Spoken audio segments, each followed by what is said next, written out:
Welcome to Master Your Merger, the podcast for leaders navigating the people side of mergers and acquisitions. Each week, your host Klint Kendrick talks with deal makers, HR leaders, and integration experts to uncover what really works when it comes to people, culture, and performance during a deal.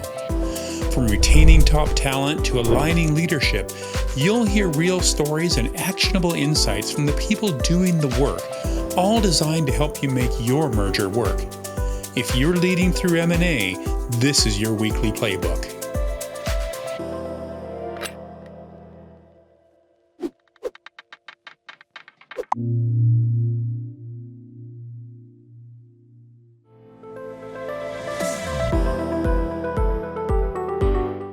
Okay, well, Mary, welcome. Welcome to the Master Your Merger podcast. I have the pleasure of having you as our first ever guest, and I'm just so excited for us to be chatting today. For folks that don't have the pleasure of knowing Dr. Mary Cianni, she's a clinical associate professor at NYU School of Professional Studies. She's the former global leader of Korn Ferry's Integrated Solutions Practice and the Willis Towers Watson M&A and Change Implementation Group. Mary's career spans academia, consulting, and corporate leadership, and Mary has recently gifted us with her book, The Consultant's Compass, Navigating Success with Courage, Curiosity, and Compassion. So Mary, thank you so much for saying yes and being on our pilot episode of Master Your Merger podcast. Well, it's great to be here, and I'm honored to be the first one out of the gate, Clint. So thank you for that. Thank you. So Mary, let's just jump right in. I know that you've got a real passion for the human side of M&A. What's the most common mistake you see companies make when managing people in M&A? Well, I think one of the things that I've thought a lot about is that we don't spend enough time thinking about the people who are doing the deal. And particularly the HR professionals who are involved in many of the situations that I've worked on. The HR team was not only doing the integration work, the heavy lifting, which you know, very well know, but also doing their day jobs. So I think we don't think strategically about what's the best use of the internal resources and where can we leverage them the most. So sometimes we bring in the experts to do the classy stuff on the integration, and we leave the HR professional continuing to do the important work, but maybe an opportunity to uplift their skills by giving them enough free time to get involved with some other aspects of the deal. But also the emotional wear and tear. I remember one deal we were working on, it was a Canadian oil and gas company. And when I went up to check in to see how the team was doing, the integration leader said to me, and he said, Mary, your folks are the only ones who remember that this is affecting us as people too.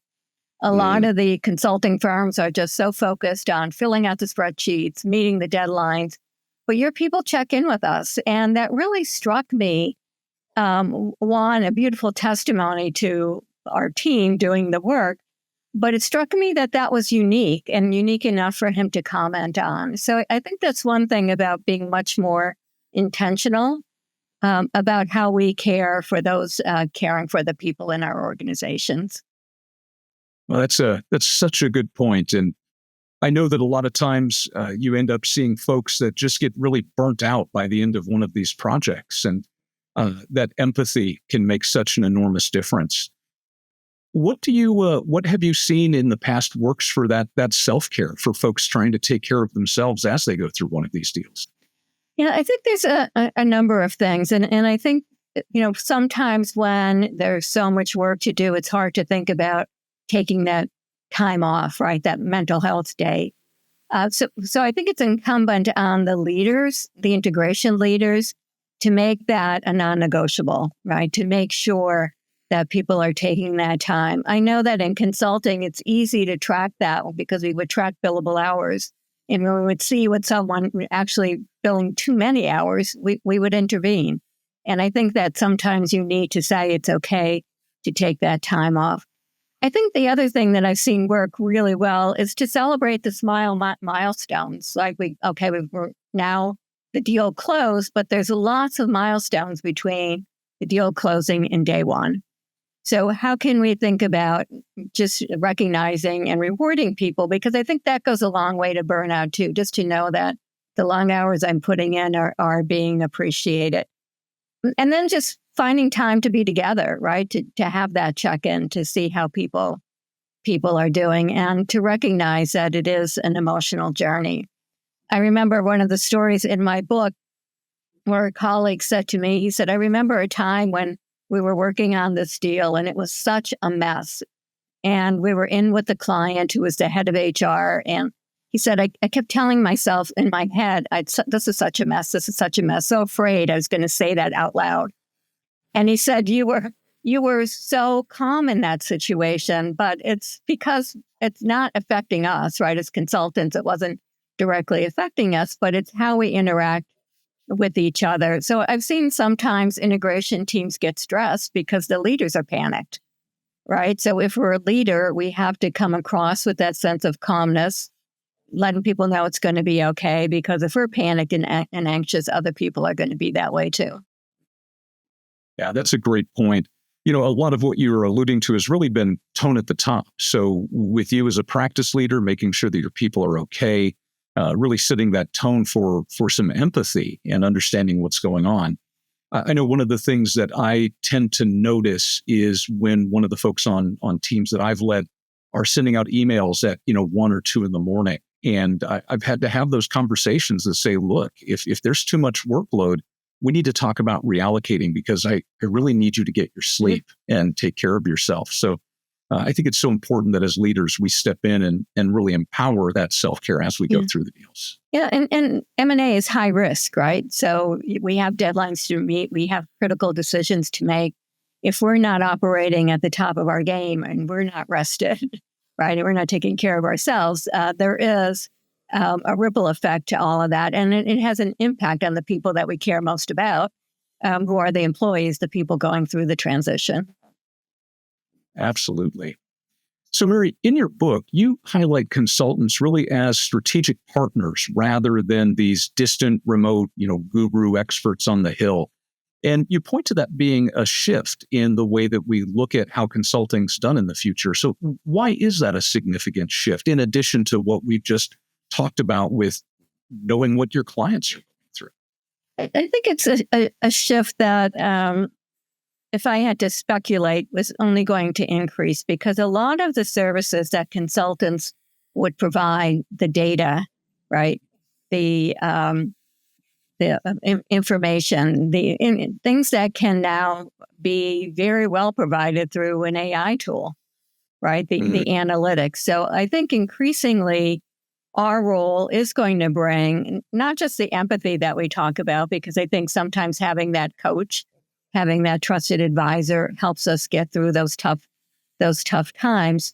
But it's also the strategic advice that we bring because we have the experience. And even though every deal is different, there is a certain cadence. And I think that a lot of times why we were often hired as M&A consultants, because there was a sense that we could see around the corner, right? We would be able to help to plan. And even though it might not go exactly as we predicted, there are some things, as you know, right, that are pretty normal that we can anticipate are going to happen. So I think our ability to really bring that strategic insight, to bring that experience from other organizations who have gone through similar challenges, and I think importantly, to bring the problem solving, creative thinking, because a lot of the challenges our clients are going to face in the future, they haven't faced before, right? If you think about how we had to help clients deal with COVID, right? We never faced a global pandemic, right? Or the introduction of AI and the speed with that happening.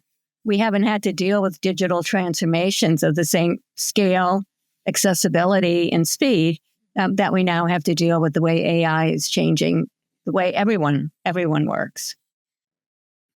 Absolutely. Yeah, there's just so much change going on. And I do think this is one of the big workforce changes that's affecting knowledge workers just much more deeply than it's affecting other folks. Though we've certainly seen automation affecting people who do more touch labor than knowledge work. So there's just a lot of disruption happening. And I think that leads to my next question. You pointed to three characteristics that consultants have. It's right in the title of your book: the courage, the curiosity, the compassion. Now, I would suggest that these are good skills, not only for folks that are, formal consultants, right? That's their title, what they do for a living, but even for those of us that work inside firms and we have an advisory or consulting role inside our companies. But can you talk a little bit about courage, curiosity, compassion, and how those can make a difference in consulting and leadership? Yeah, I think the first one, courage, and I think to our earlier conversation is even more important today because there's so many things that we're facing that we haven't faced before. And if we are stymied by a fear of failure, right, we're not going to lead them. We're not going to bring our best selves to our clients, to the organizations. So that courage to try to be, as I title in the book, in the deep end of the pool, and you're not going to drown, but to feel like we can try, we could take risk, and to be in an organization that allows that to happen, right? So to be able to take risks in a way that is going to not only foster our growth, but the growth of our organizations. So I think that that's key. It's really, consulting is so ambiguous. What does it really mean? That even have the courage to say, I'm going to try consulting. I know I was a mid-career changer who went into consulting, and it took me a year before I could even figure out like all of the language. And people say like every day was at the deep end of the pool. But that ability to go back the next day or to get on that Zoom call the next time when something goes wrong. And particularly in our world with M&A, things aren't going to go perfect. They're not. And just to accept that that's part of the learning process. So I think courage is kind of the first step to trying some things, whether you're a career changer or moving into consulting or getting onto a new project or trying to do some new work. I think the curiosity. I'm sorry. Oh no, it's my fault. I asked a long question, and now I'm gonna jump in and just point out that I think you model courage really well in the book, and I just want to compliment you on that. I don't see a lot of authors that are willing to acknowledge when they've made a mistake, and I just really think the gift that you give with the courage that you demonstrated in the book of talking about some areas where maybe it didn't go quite the way that you wanted it to, but then diving back in is really a great way to model. Well, Klint, it's funny because I assumed when I started out with the interviews that every one of the 36 consultants I interviewed would have been fired from a project. I was disappointed to know that it wasn't, because that was that will make me feel better because I got fired from a project, right?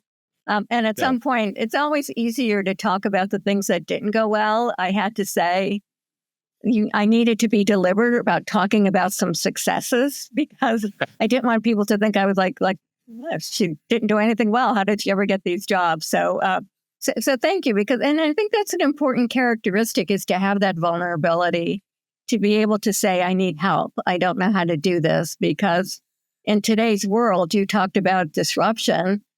We're always going to have times when we don't know, right? And leaders, I think that's such an important lesson for leaders to have that vulnerability to ask for help, to say they don't know.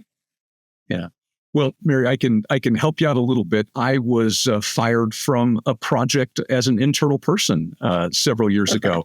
I stepped on a cultural landmine that I didn't know was there, sent an email that had a few what I'll call trigger words that just really sent a couple of people into a tizzy. And my boss was very compassionate when he pulled me off that project. And I did end up redeeming myself, but you are not the only one in this two-person conversation who's had that experience. So 100% of us have had that experience. Yes, ma'am. Oh, my goodness. So moving on to curiosity. Yeah, I think that's every consultant that I spoke with said, when I said, why do you keep doing this? Right? It's so hard. It's stressful. There's failures, there's setbacks. And it was curiosity. And I think it's something where the project-based nature of consulting, the fact that, you can try different things and learn different things. And my guess is that holds true for you and why you continue to do M&A work, because they're never the same, right? It's always a new experience, a new type of deal, something new to learn. So I think that's an important aspect, but also to be curious about our clients as people. And that was one of the things that also came through in the stories, is just that genuine interest. And they're your client, not just as your resume builder, not just someone who's going to help you get promoted by billing hours, but that client as a human being. I think about the years of M&A experience I have, and how many of those clients are dear personal friends of mine, because during M&A work, it is so stressful and it's so emotional that you just build these relationships and then connections that last a lifetime. So when I think about curiosity, I often think about, I've got 4 kids. They're all adults now, but I remember that stage when they were toddlers where it was why all the time. And, at some level, you start to answer, well, because that's the way it is, because you get tired of answering the questions, or at least I do. I was not the most patient dad out there. So I'm curious, how do you advise that folks really work to cultivate that sense of curiosity? Yeah, I think it's a lot of it, and these are stories in my book as well, are putting ourselves in situations that are novel, that often have nothing to do with our work, right? So I think, reading about in industries, or reading biographies of people who are in very different professions, or one person told a story about how he was an engineer by training, but he would go and take these neuroscience classes or classes on psychotherapy just to think about things from a different perspective. So I think there's something about, in consulting, we talk about, the T model. There's something about needing depth and subject matter expertise. But to our earlier conversation about being a strategic advisor, being able to help our clients deal with complex problems, deal with situations they never dealt with before, that takes you being broad and being able to see problems from different perspectives. So I always advise people, do something really outside the norm. For me, what I started to do during COVID was collaging, and took collage classes. Well, there's nothing more calming than cutting out paper and pasting it, right? But it taught me to start to think about how do you put things together in a different way, right? How do you see problems from a different perspective? So Maria, you touched a little bit on the T model, which I think is a fantastic model. For those folks who aren't familiar with that, do you mind just explaining in a little bit more detail what that is? Yeah, so oftentimes we talk about in consulting is that you're in the early stages of your career, you need to develop an expertise about something, whether that's compensation, due diligence, leadership development. But you have to get known for something, right? You need to have a sound bite. But as you progress and you're thinking about your relationships with your clients, you're not providing that transactional delivery work. You're providing that strategic expertise. So the importance of understanding, for example, all aspects of human capital. So for me, you can't work in a firm like Willis Towers Watson and not learn a bit about compensation and benefits. I wasn't the deep expert in those areas, but I knew enough when I needed to bring somebody in, and I knew enough to understand how comp and ben connected to culture, for example. So you can't think about the ways of connecting the dots for your clients if you don't have that breadth. So when we talk about the top of the T, it's really breadth of experience, industries, subject matter, capabilities that really then gives you that ability to be that strategic advisor. Got it. So the top of the T is really that breadth of experience. And then I don't know if we want to call it the leg of the T, but the part of the T that goes down is really the depth the subject matter expertise, right? Fantastic. And how about compassion? You've touched on it already a bit by talking about our need for self-care as we go through these and checking in with each other. What are some of the other areas where compassion can really make a difference for people in consulting? Yeah, it was the one Clint, that I would say surprised me the most that came forward. And I had originally envisioned the book as being very linear in terms of day one, you start a consulting job, and what do you do step by step? And it wasn't until I kept reading and rereading the stories that these themes started to emerge. And the compassion was really in three areas. One is that compassion for our clients that we mentioned already, of understanding that a lot of times the consulting projects are high risk for them. Their careers may depend on it. It may be a significant financial investment that the company's making in that project. But so understanding the personal aspects, the personal risks that the client is in, and getting to know them as people. And then secondly, for our team, right? Our colleagues, and understanding when they're going through a difficult time, understanding, you mentioned the sending out the email at 1:00 in the morning and recognizing that maybe that was a call for help, or at least somebody to say, stop, right? You don't need to do that. And then compassion for ourselves, right? To be kind to ourselves, not to beat ourselves up. We always think about and obsess about the things that we said that might have been silly or stupid, or the things that we did wrong. And we over-focus on those things. So how do we be kind to ourselves to say, okay, we messed up, let's move forward, and to have that self-care that you talked about, to say, hey, I need to step back for a minute, or I need help, or I can't show up today, maybe tomorrow. Those are really fantastic. When I think about culture and cultural alignment in M&A, I hadn't really thought about it as an act of compassion until we started having these types of conversations. But it almost seems to me that in addition to the business imperative of really driving cultural alignment in a compassionate way, there's also a human element. And I know culture is one of your areas of particular passion in this space. How do you see compassion playing into the cultural alignment work that we do? Yeah, it's a great point, because the compassion plays in that we have to recognize that change isn't easy. So culture is what defines how people do things, right? It's the norms that we operate by.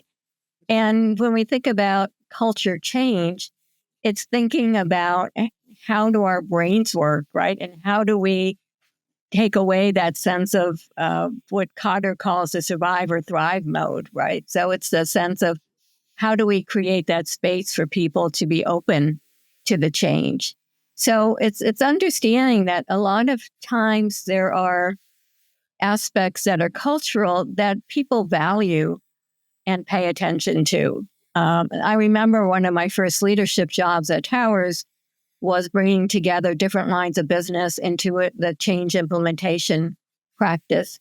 And one line of business celebrated every person's birthday. Well, I now had 80 people on my team. We couldn't afford or have the time to celebrate everybody's birthday. But it was a loss for that practice to give that up. And we had to really think about how to replace that sense of this is my special day with we can't do this for 80 people. Right? So I think there is that sense of what matters to people, that there's an emotional connection to some aspects of culture, and that it takes time. I'm writing on LinkedIn about my part-time Italian life and how it takes time to feel like you're not just a traveler, but that I live there, that I'm at home there. And it's really taken 3 years for to get that sense of belonging. And I think we have to recognize that in organizations going through mergers or acquisitions, that cultural integration, alignment will take time for people, particularly when it has to deal with some of the emotional aspects of what built that glue to the organization they were part of. That makes so much sense. When I think about why we bring in consultants, you pointed to the ability to see around the corners and understand what's coming down the line. How do you see the consultant's role in guiding organizations through these major transformations, these significant change moments? I think primarily in helping based on our experience to understand what the stages might be, right? So it's really sharing that experience of not that we've seen it before and everything's going to fit, because even when we're asked to bring benchmark data, most clients will then say, yeah, but that's not us, right? But to be able to tell the stories about what we've seen. And I think in part what a consultant does, it provides some sense of security that here's someone or here's a group of people who have been through this before, who can help us to figure out the best way for us to deal with the situation based on the experience of others. So I think it's providing almost that coach, that person cheering you on from the side to say, hey, and this is going to happen. So I remember my husband and I were in a car accident, and wasn't serious, but I had some, we were had some airbag damage. And our doctor had been an ER physician. And every morning he would call us to check in. And he would say, okay, now tomorrow you're going to feel like this. When you stand up, you're going to feel like you're 80 years old and everything's going to hurt. So every day he helped us to anticipate what was going to happen. And I think that's just a great metaphor for what a consultant does. They could say, hey, look, and you're going to get through it. It's going to be okay. But this is going to happen. This is what you can't anticipate. May not be exactly like that, but this is what we've seen before. So that, I think, is some way of just providing that comfort, that coaching, that expertise that our clients often need during times of change. It's fantastic. And what a great doctor. They got right? very lucky. So, Mary, in the few moments that we have left, early on, you mentioned transitioning into a consulting role mid-career. And I know that I'm often approached by folks who are looking to move into the consulting world from being directly part of an acquirer, or vice versa, folks who are looking to move from a consulting role into something in-house. Do you have any advice for folks transitioning between careers like you did from academia to consulting and now back? I think it's important to talk to people who are in those roles, right? And to also think about yourself. So particularly going into consulting, if you need a lot of structure, if you can't deal with ambiguity, if you're if you don't want to have that sense of being in the deep end of the pool of learning, then consulting is probably not the right choice for you. I think it's difficult. People do it, and I've seen great stories of folks who have made that transition from a corporate role into a consulting role. I think the thing that often challenges people is you don't have a title, right?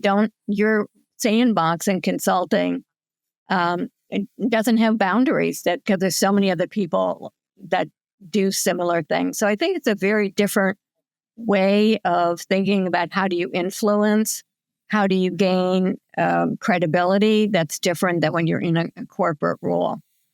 I would say that I think consultants should get corporate experience. My 2-year stint as a chief people officer for a pharmaceutical company helped me realize how impractical some of my advice sometimes was. Just the reality of that priorities shift so quickly in a corporate world.